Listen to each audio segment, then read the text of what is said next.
I don't know if everybody knows, but we had a little longer break this morning, because the Olive Garden read a CNN report that basically said the jurors were starving to death. Laughter. And they have to thank CNN because Olive Garden sent over a bunch of pizzas, so the jury has been. They sent out an attack squadron and threatened my life if I wouldn't let them eat the pizzas. So they're all full, and oh, yeah. Let me tell you the danger here now. Having been a judge for many years, this is the best advice I can give anybody on a jury, and that is, don't eat too much at lunch. But today it's okay, counsel. Okay, Sergeant Robel, I think we were at the point that you're at the ranch, and you're executing a search warrant on November the 18th, 2003. Okay. Yes. Okay. Now, during the course of the execution of that search warrant, did you personally seize any items that were booked into evidence? Yes, I did. And in what room was that you did that? It was in Mr. Jackson's. Michael Jackson's. That's correct. And what room? His master bedroom. Would that be downstairs or upstairs? It would be upstairs. Now, could you just describe to the ladies and gentlemen of the jury what process that you used in seizing the evidence and then making sure that it got booked appropriately? We had a designated person downstairs with a laptop computer that was the person that was documenting the items on a property form and giving it an item number, a sheriff's department item number. As seizers, we would seize stuff and then we would actually hand carry it down to him, and then he would actually go on ahead and it would be packaged up and entered into the computer and given an item number. Alright, Your Honor. I have 4 more exhibits I'd like to have marked for identification purposes. And I've shown them to counsel. They're photos 278, a photo 84, and a photo 283 and 284. Thank you. Off-the-record discussion held at counsel table. Okay, Sergeant Robel, let's do it in this order. I'm going to take them back. But with regard to the photograph 278, do you recognize that? Yes, I do. And is that an accurate depiction of what it purports to represent? Yes, it is. Alright, and turn over the next one, if you would. Turn that over, if you would. And the next one is 84. Do you recognize that? I do. And is that an accurate depiction of what it purports to represent? Yes, it is. Would you turn that over? And with regard to the next item, which is 284, do you recognize that? Yes, I do. And is that an accurate depiction of what it purports to represent? Yes, it is. Alright, would you turn that over, please? And I believe the other one is 283. Yes. And is that an accurate depiction of what it purports to represent? Yes, it is.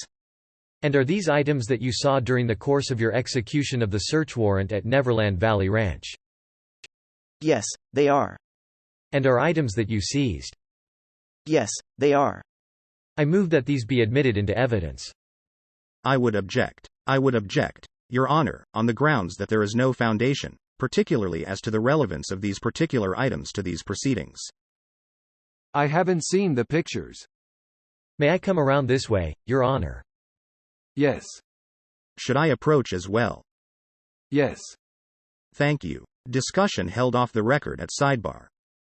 I'm going to give you these back for just a second, and I'm going to ask you a couple more questions, and then we'll. Sergeant Robel, with regard to the photograph that's on the top, which is, what's the number on that?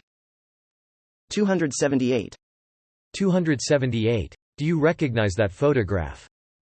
I do. And what does that photograph depict?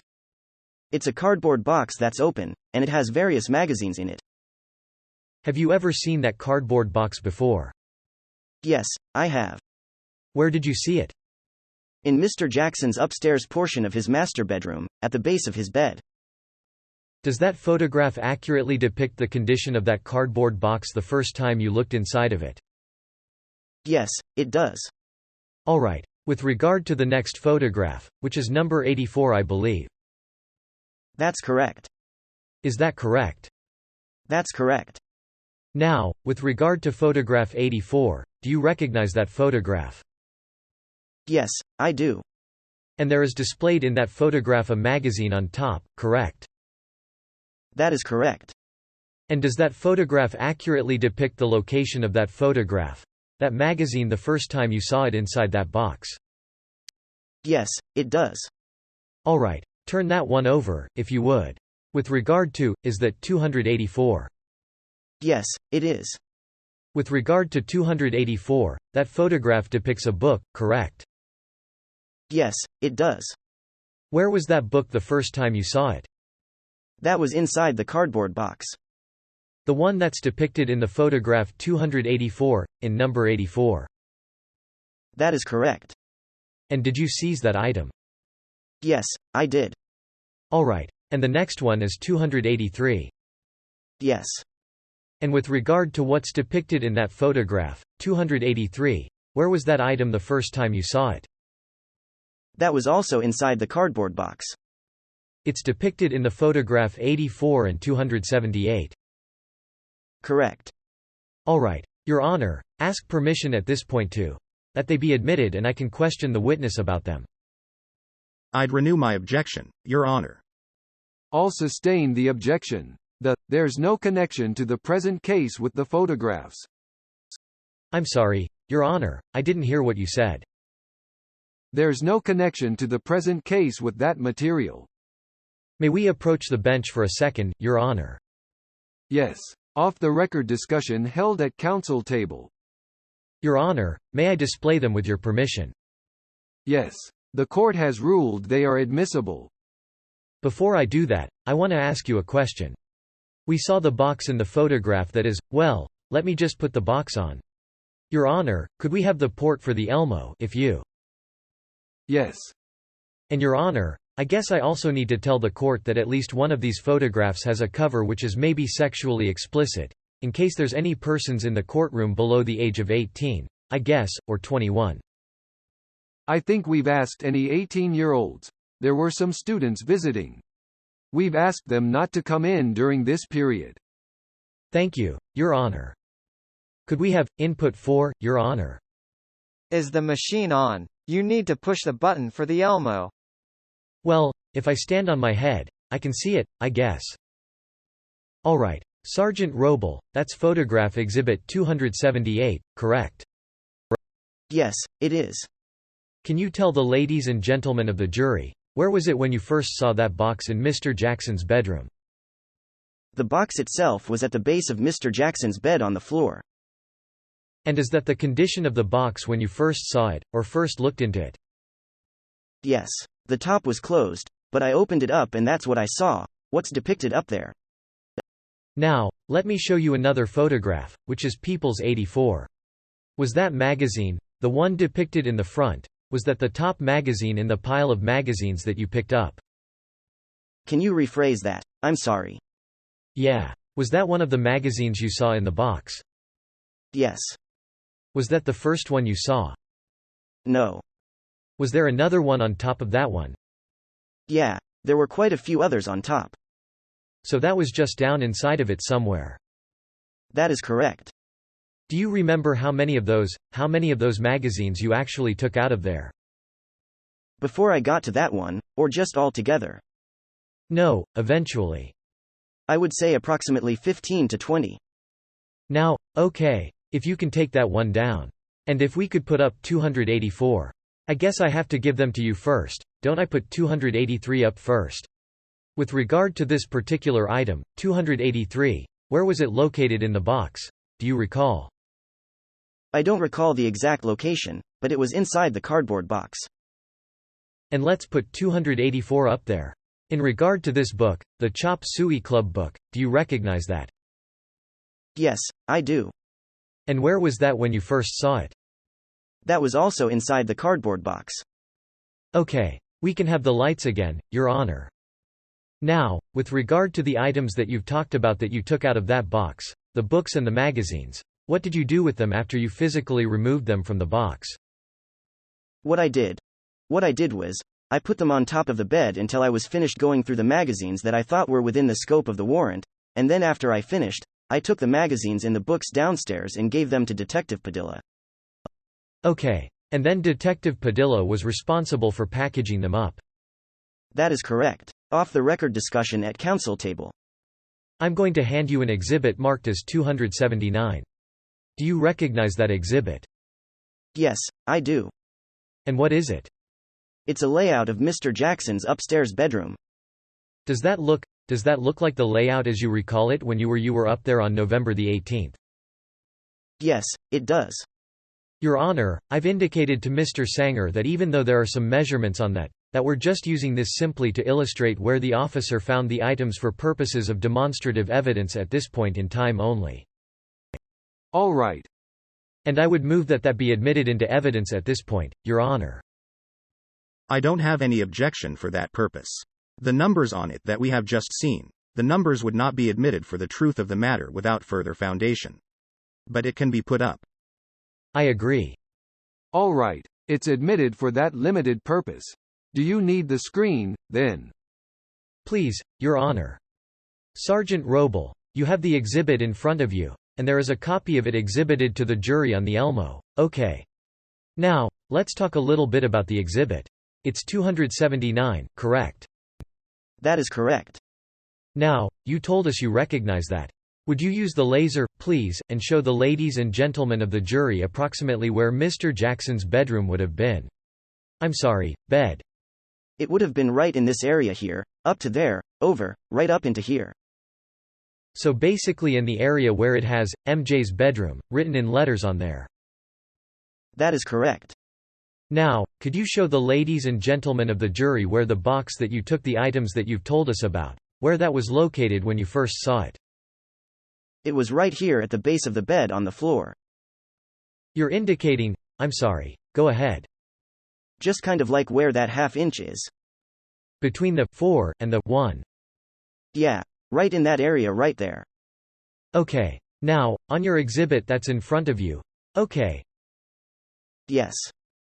Could you please take the pen that we have, and can you please put a little, just draw a box into the approximate location of where that item was found? Okay. And there was a number assigned to the items that you took down to Deputy Padilla, correct? Yes. An item number. What item number was assigned to those particular things? I want to say 363. All right. Would you put a 363 on there? And then at the bottom of that exhibit, would you please sign your name? Off the record discussion held at council table. All right. Sergeant Robel, I think you can put that down right now if you want. And I think we can turn the lights back on, Your Honor. Let's leave it, rather than go back and forth. Let's see if we can finish it. I have a brown bag that I've shown counsel, Your Honor. We had it previously marked as 280 for identification. Could you say the number again? I apologize. 280. Thank you. Sergeant Robel, I'm going to ask you to look inside. The bag is open. If you would just look inside the contents of 280, if you would, please. Do you recognize that item? Yes, I do. And where and when? Let's take it one at a time. Where was that item the very first time you saw it? It was inside a nightstand upstairs in Mr. Jackson's bedroom. And when you saw it, what did you do with it? I seized it. And was that among one of the items you gave to Deputy Padilla? Yes, it was. Does that bag that it was in, Exhibit 280, does that have a number on it? Yes. An item number? Yes, it does. What is that? 362. Now, could you please, using your laser, indicate to the ladies and gentlemen of the jury where item 280 was found, or to be more correct, where exhibit number 280 was found? There was a nightstand right here, had a drawer in it, and I opened up the drawer and it was found inside the drawer inside the nightstand. Would you please indicate on your exhibit and just put the item number there so we know which one that is? That's the approximate location of where it was when you first saw it. That is correct. All right. I think I just have a couple more questions, and then we'll be done. Off the record discussion held at council table. Your Honor, at this time I've shown counsel 2 clear plastic bags. The first one has been marked 281 for identification purposes. And the second one, the first one, by the way, has ink at the top and the number 224, so make sure we don't get confused. But the second one is marked as 282 for identification purposes, and it has a black pound figure with a 225 at the top. I'll show them to the witness. Sorry. Alright. With regard to 281, do you recognize that? Yes. Yes, I do. Alright. What is 281? It is Star Arvizo's fingerprints and palm prints. And when and where was the first time you saw those prints? I took those prints on 5/5 of 04. When you say you took those prints, would you describe for the ladies and gentlemen of the jury what you did? I met with Star, and I proceeded to go on ahead and fingerprint him with all 10 fingers, and also his palm prints. And were you the one that oversaw and directed him in obtaining those prints? Yes, I was. Alright. With regard to 282, do you recognize that item? Yes, I do. And what is that? These are Gavin Arvizo's finger and palm prints. And with regard to those particular prints, did you have a role in obtaining those? Yes, I did. What role was that? I proceeded to do the same thing with Gavin Arvizo as I did with Star and rolled his fingerprints and his palm prints. Was that done on a different occasion or on the same day? No, that was done on a separate occasion. What was the date when you obtained Gavin's? That was on 9/14 of 04. Your Honor, I request that both of those items be admitted into evidence. They're admitted. Madam Clerk, would you help me please? The chart, 279, is that in evidence? Or 280? No. I move that that be admitted as demonstrative evidence of the officer's testimony, Your Honor. All right, it's admitted. I believe all of them have been admitted at this point. Thank you. And I have no further questions. Well, wait a second. Except 280 was. 280 wasn't received yet. I thought 280 is not the chart. That's not the chart. the chart was 279. And 280 is the note. Yes. Okay. I move that that be admitted. No objection. All right. 280 is admitted. Apologize for that, for the confusion.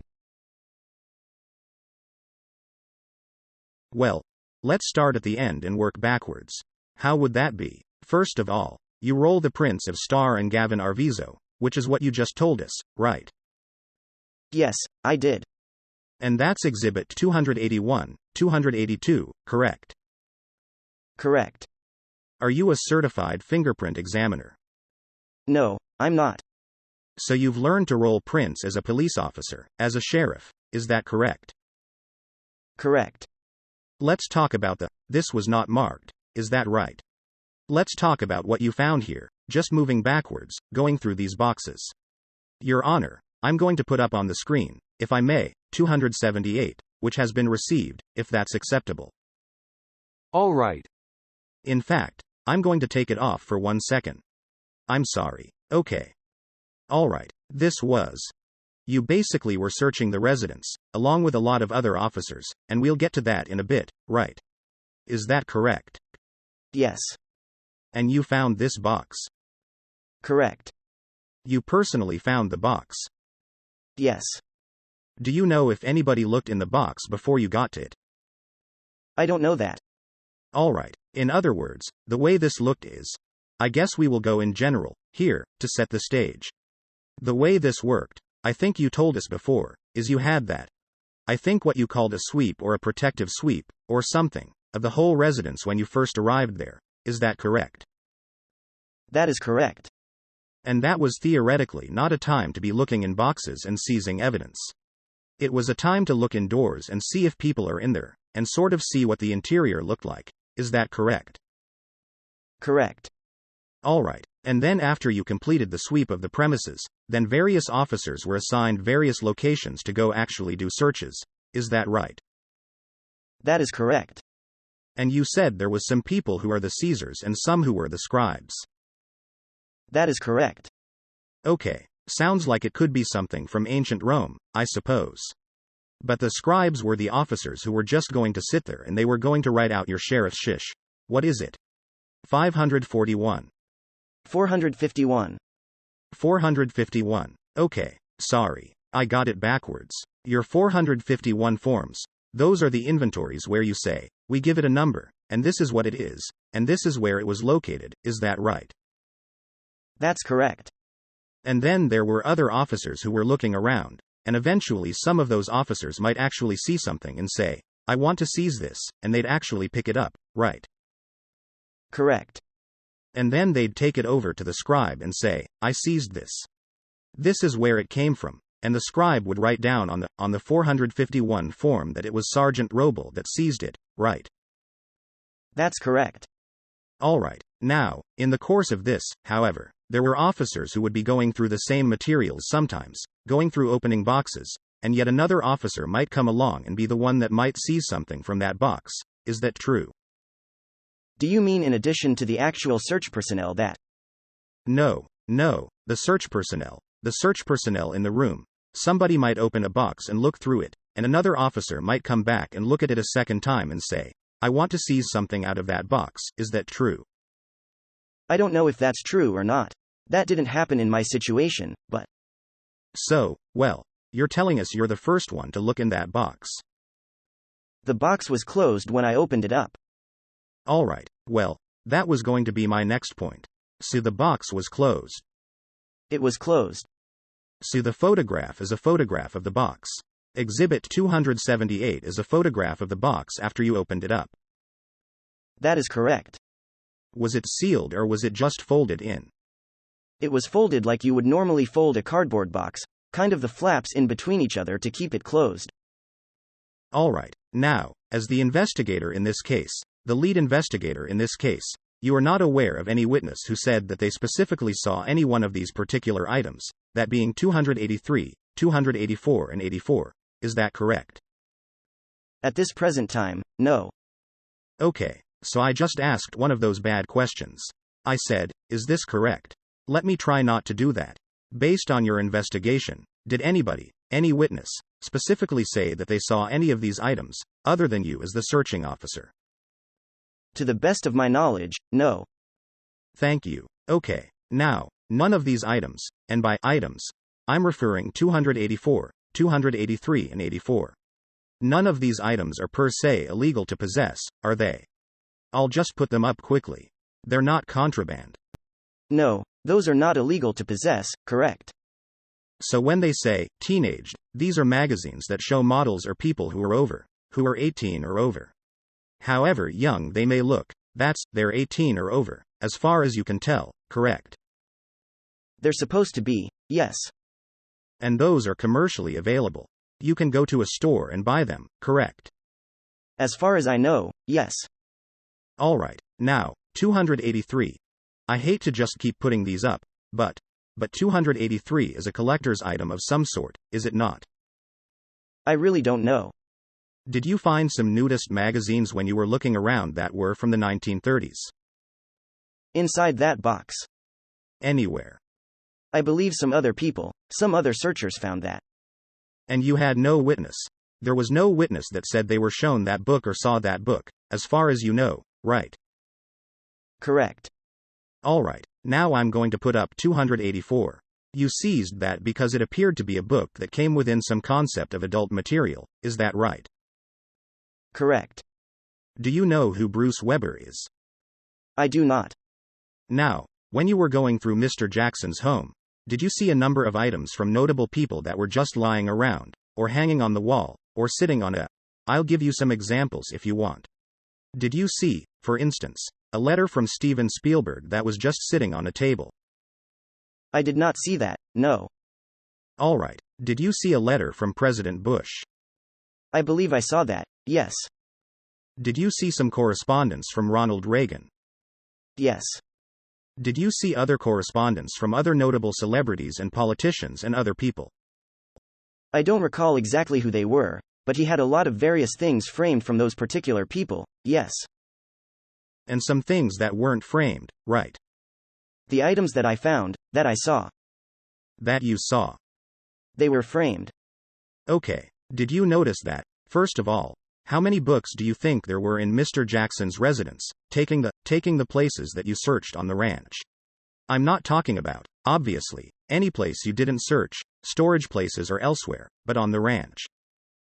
Your Honor, I'm going to object. Go ahead. Let me withdraw it.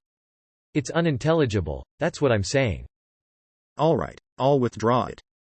Taking into account the areas that you went through, let's back up. What areas did you go through? That I particularly searched. No, that you went through. You walked through all the areas that were eventually going to be searched, is that correct? Correct. Alright, and so you went through the main house. Correct. Went through Mr. Jackson's office. Correct. You went upstairs from his office into the video library. Correct. And some other little rooms associated with that, correct? Correct. You went into the arcade building, correct? Correct. Alright, any other locations that you went through? The security.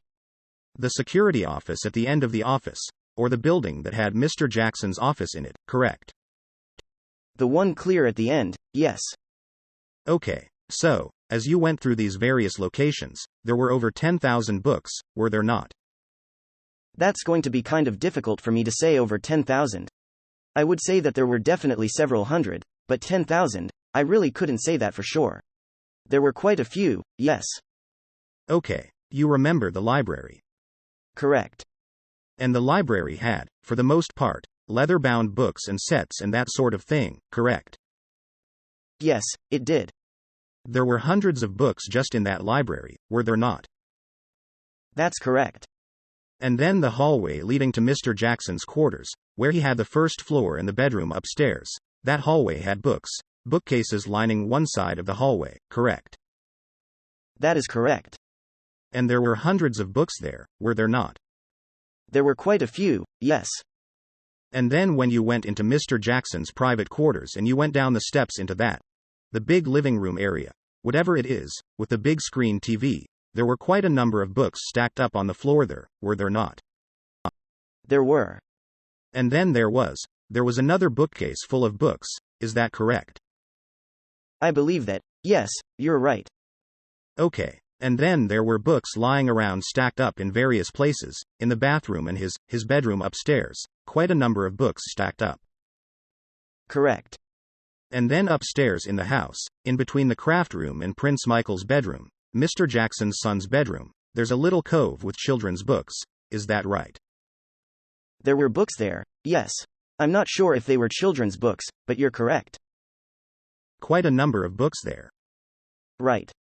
Okay, and then in Mr. Jackson's office, there were books stacked up, for the most part, in various parts of his office, is that correct? Yeah, mainly around his desk area, yes. And there was actually a separate room as you would go into the office, into the front office. You turn left, there's a little hallway, left again, there was a little room that had shelves with hundreds of books, is that correct? Is that where the bathroom is? Is that what you're referring to? Just before the bathroom, yes. Talking about his office. Right.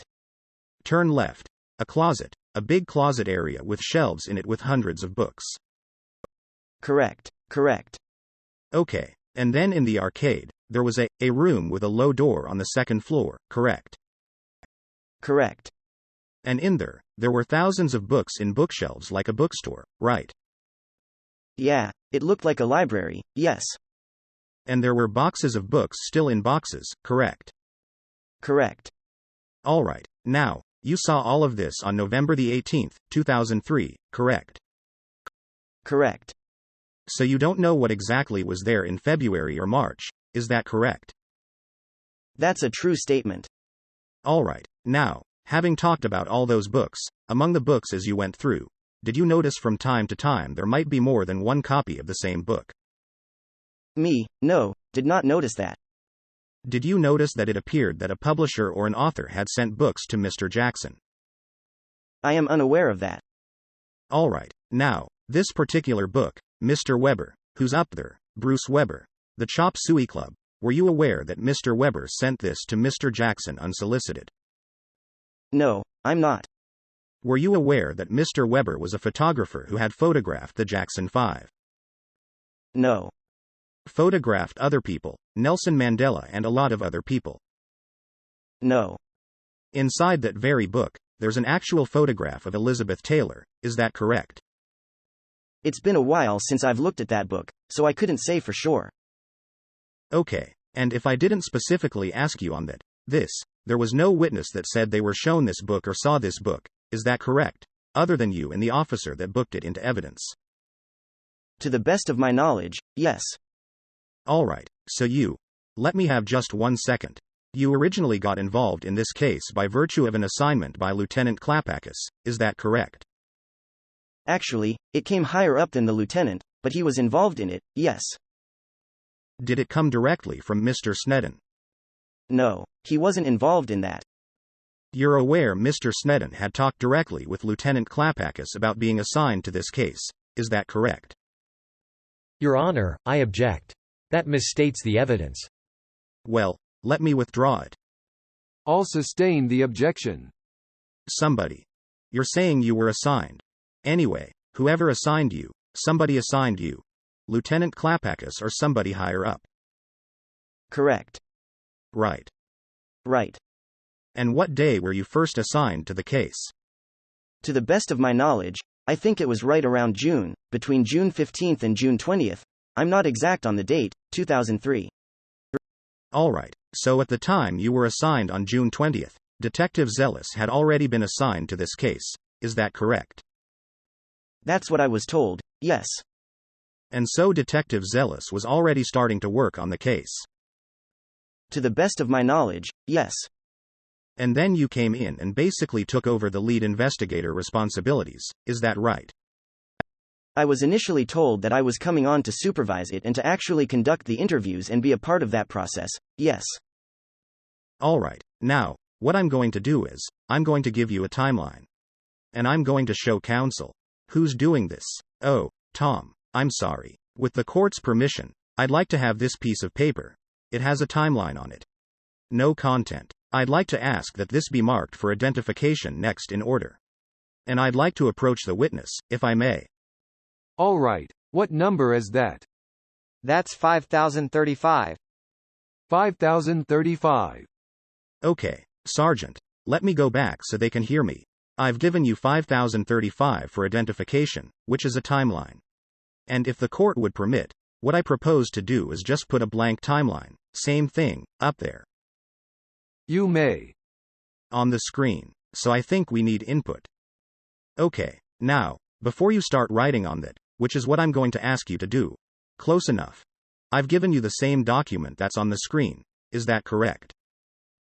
Yes. Okay, and what I'm going to ask you to do is write on yours, and if you still have that pointer up there, I'll ask you at future moments here to refer to the one on the screen so we can see what we're doing. But first of all, why don't you write your name up there where it says, witness, so we can remember who did this? Alright, and what I'd like you to do is, you understand the timeline. It should be pretty. Yes, it's 2003 and 2004. Starting with January, February, March, April, May. Correct. So, just as a point of reference, you understood, from your investigation, the general time frame in which the allegations were made. In other words, the allegations were made about a general time frame, is that correct? Correct. Alright, somewhere between February 7th to March the 13th, is that correct? That is correct. Okay, so could you just make a bracket or a mark on your copy there for that time period that pertains to the allegations that were made against Mr. Jackson? Your Honor, I'm going to interpose an objection that it's vague because there are several counts in this case involving several different allegations, and the timeframes are different. We have, Your Honor, if I may. Well, I object to the question, the form of the question. I've asked for the general time period, and I will break it down later. You're not asking him to make a mark now before you get to a specific charge. Well, he did. Well, I wasn't sure if he was making a general instruction or a specific question. Yeah. I was asking him to put a bracket so that we have a frame of reference on this exhibit as to the general time frame. We will obviously go back. I'll ask you to do it one at a time so that he knows exactly what you're asking him to put on the diagram. Okay. Well, let's do it, because we are going to go through this in more detail, but I want to get the big picture. There was a time that you were told, and you found from your investigation, that the Arvizo children and Janet Arvizo and Mr. Jackson and others returned to the Neverland Valley Ranch after being in Florida. Is that right? That is correct. And what was that date? I believe it was right around the 6th of February. 7th, perhaps. 7th. Somewhere right in there. So why don't you just mark that roughly? Put a little line, and you can put. Do you want me to put March 7th there? Sure. Put a little line and you can write up above what it is. Your Honor, I think. Arrived. I think he misspoke. Who misspoke? I think he said March. No, that's right. I did. I'm sorry. I meant to say February. It's February 7th. Did we both say March? I think I did. Okay, let's get it right. It's February 7th. All right. And then there was a time that you came to understand the Arvizos claimed that they left Neverland Valley Ranch for the last time. Yes. Do you know what date that was? That I believe was March 12th. March 12th. Okay, and could you mark March 12th? And then why don't you just? I'm sure everybody's on board, but just so, in case, from the angle, it's hard, just point roughly where you are on this timeline. February 7th through 22. Yeah, February 7th. And then over here would be March the 12th. All right, there you go. I will come back to a more detailed timeline with a different chart that has February and March called out later, but that gives you the parameters. When do you understand Mr. Feldman and Mr. Katz made contact with the Santa Barbara District Attorney in this case? Your Honor, I'm going to object. That assumes facts not in evidence. Plus, it's compound because it has two names in it. Okay, let's put it this way. It's your understanding that Mr. Feldman called Mr. Sneddon. Is that correct? I believe so, yes. Okay, do you know when that occurred, based on your investigation? I want to say it was possibly sometime in June. Okay, do you have a report to refresh your recollection that would help you with that? I don't know if you have the Bates stamps up there or not. Yes, page 25, if you do. No, I don't have that. Page 2 of Detective Zelis's report. That's the one Yes, it was June 13, 2003. All right, so, can you indicate on your chart? Why don't you just point, so we do it consistently, where that would be, roughly? Right there. June 13th. In between June and July. Okay. So why don't you indicate that on your report? I mean, on your exhibit. And your understanding was that that same day, June 13th, Detective Zelis actually called Dr. Katz and interviewed Dr. Katz. Is that correct? Yes. All right, so maybe you can make a note on that, Dr. Katz interviewed. You can abbreviate so it all fits. Okay, now, you were involved in all of the interviews that were tape recorded of the Arvizo family prior to the grand jury testimony. Is that correct? That is correct. What was the first date that you conducted an interview with the Arvizo family? Let's take the children for right now. That would have been July 7th. July 7th, 2003. And so 3 or 4 weeks after the Katz interview. Is that correct? That is correct. All right, why don't you put that on your chart there? And what was the next time? I'll let you finish that, I'm sorry. Okay. What was the next time that you interviewed the Arvizo children? That would have been August 13th. All right. 2003. Put that interview up there. Okay. Okay. All right. Now, you were aware that Mr. Sneddon had a meeting with Mrs. Arvizo at some point. Is that correct? Your Honor, I'm going to object to that question. It's vague as to what point in time, I believe, when he's dealing with dates in here. It's vague. I'll tell you what. He asked him, at some point. Yes. Then I'll ask him when, if he knows. Did Mr. Sneddon have a meeting alone with Mrs. Arvizo, sometime before the search warrant? Yes. Do you know what the date of that was? I do not. Okay, sometime in early November. It could have been. It was before the search warrant service. I do know that. All right, we'll skip that. We'll come back to that later. The next significant event I want you to focus on is the actual execution of the search warrant, which was November the 18th, 2003. Is that correct? That's correct. And can you list that? Why don't you point at the map there, just in case, just to show where we are on our trip down the road here. So now we're on November the 18th, halfway in between November to December. Okay, why don't you make a notation there? That's the search warrant. Okay. The next documented interview with the Arvizo children was when? Do you mean beyond the August 13th? Yes, you put August 13th up there. Yeah, I already have August 13th. So what's the next one? Was it November the 25th? I don't recall another. Are we talking about an interview with them? Yes. Oh, no, I do have it here. That's for the buccal swabs. I have that. That was November 25th. Okay, November 25th. Of 2003. And that was actually tape recorded, is that correct? An interview. I believe it was, yes. So can you put November 25th, 2003? Alright. Okay. And then when was the next documented interview with the Arvizo children? That I don't believe I conducted.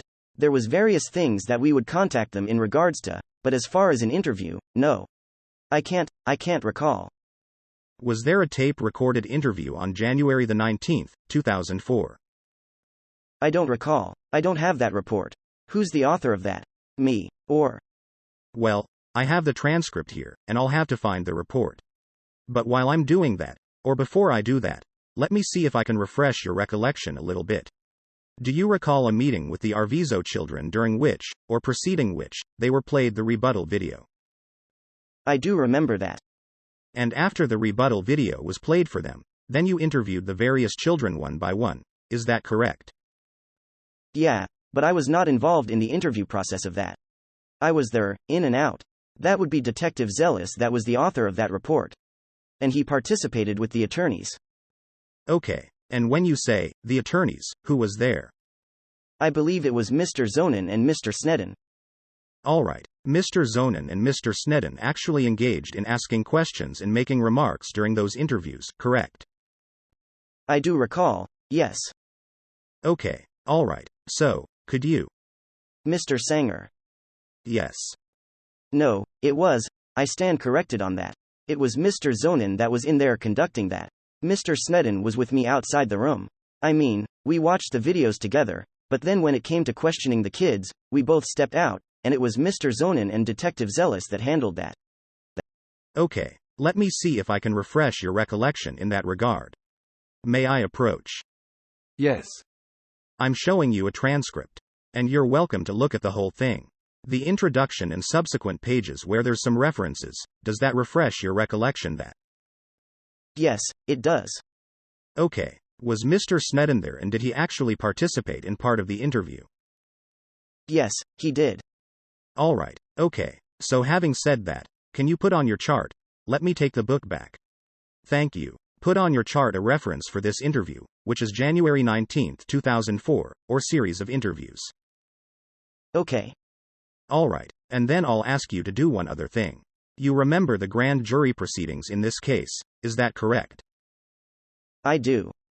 Do you recall the approximate time of the grand jury proceedings? March and April, I think, 2004. End of March, beginning of April. Yeah, that sounds about right. Okay, could you simply make a notation on your chart indicating grand jury and just that general time period there? Okay.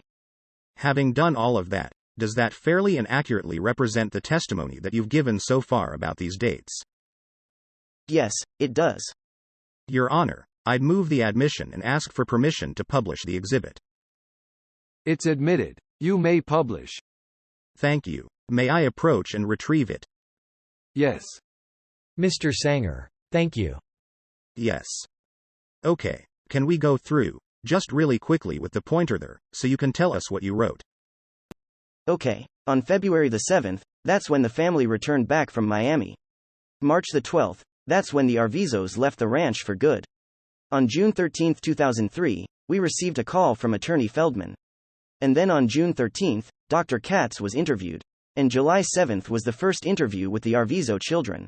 August 13th was a follow-up interview with the kids. November 25th is when I met with Starr and Gavin for the buccal swabs. And November 18th is when we served the search warrant at Neverland. January 19, 2004, that's when the family was interviewed regarding the rebuttal tape. And then end of March through April of 2004, the grand jury. Okay, thank you. Now, this means that you interviewed. Let me withdraw that. Were there other times that the children were talked to by law enforcement officers during the period depicted on Exhibit 5035 that were not reduced to reports and were not tape recorded? There were various times that I would contact them to see how they were doing and things to that effect. But as far as interviews, no. And based on your training and experience, you would want to record the important and relevant materials, either by way of a written report, or a written report with an actual tape recording. That is correct. Alright, so, before the search on November 18th, I wonder if I could borrow. It really belongs to the prosecution, so I should ask the prosecution if I can borrow their pointer. If I may address directly, Your Honor. I don't have it. It's up there. Oh, of course. Laughter. You're a taxpayer. It belongs to the county. There you go. I think you pay your taxes. Now I have to figure out how to use it. Ah, that's how you use it. Thank you.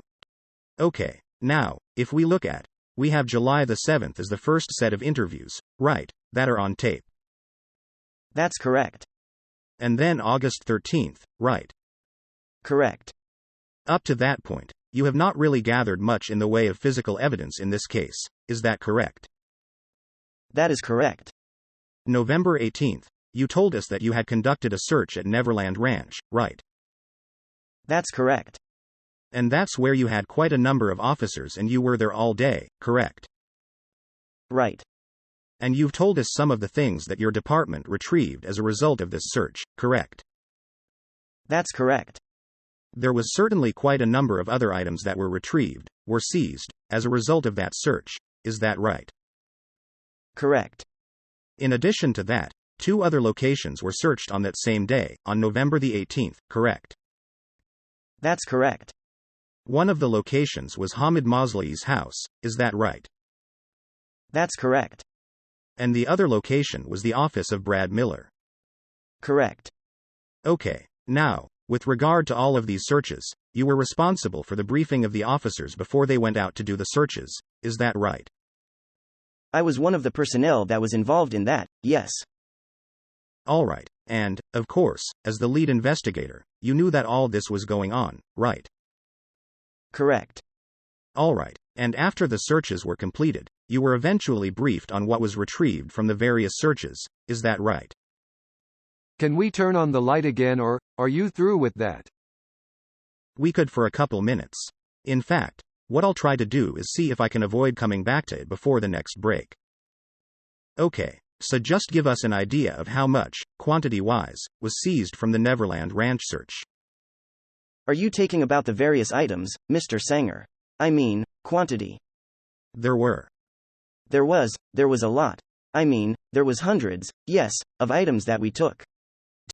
And of the hundreds of items that you took, you were not able to evaluate all of them in the field, is that correct?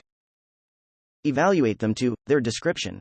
Or just to see what, if they fall within, the search warrant. No, we're not talking about that. Okay, I didn't understand. You seized things.